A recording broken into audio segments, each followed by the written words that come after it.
there, Undertow. If you didn't happen to catch my recent reviews on Overboard, then let me fill you in.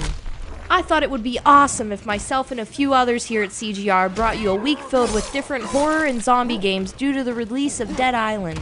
So I would just like to say, it really hits the spot when an amazing game comes out with downloadable content, because you're only adding to something that's already spectacular. Mortal Kombat has always been on top as far as gore goes, so I felt it only appropriate to mention the new content available for it. For 1,200 Microsoft points or $14.99 at your local GameStop, you can purchase yourself the Mortal Kombat Season Pass, which includes all the DLC characters for a cheaper price rather than purchasing them individually. Scarlet was the first character to be released for download on June 21st. The rest followed shortly after.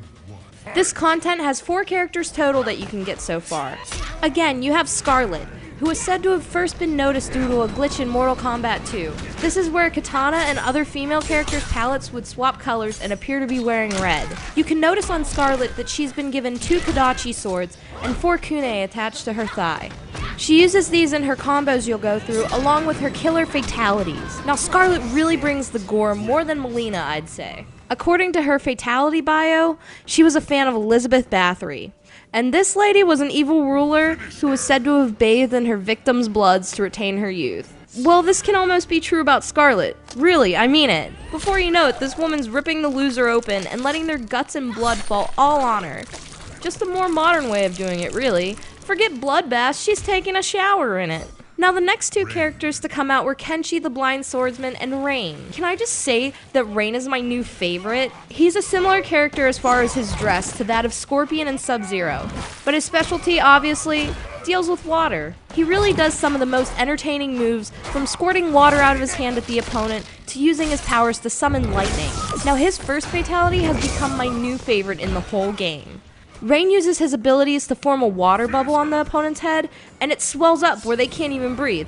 But all of a sudden, when you think that there's nothing left and that they're gonna suffocate, he sucks the water inside their body and causes them to get massive and blow up.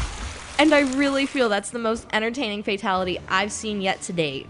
Yet again, we cannot forget about Kenshi.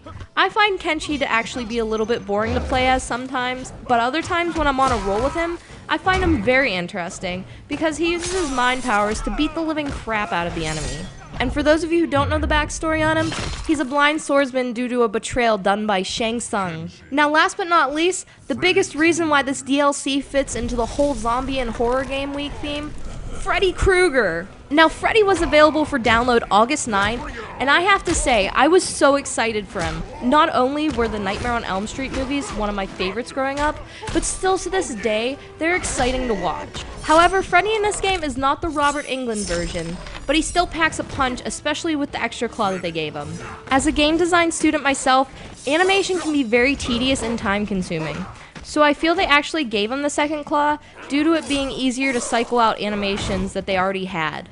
I don't think they wanted to make special exceptions just so he could use one hand to fight with. That's just my personal thought on the matter though. See, I looked everywhere for an explanation why he had 2 claws.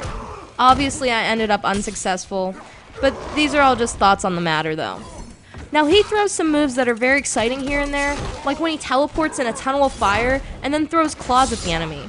Yet when he grabs you, he even gives a little shh, which I feel gives it a bit of a creepy in your dreams experience like he would do in the movies. But his fatalities, both of them, fantastic. You can either use your first one to drag your enemies down and kill them and have their blood fly in the air, which I actually feel is very iconic.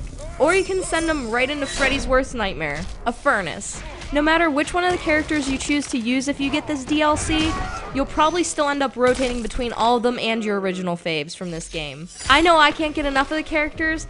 Thank you very much, Ed Boon, for another amazing addition to Mortal Kombat.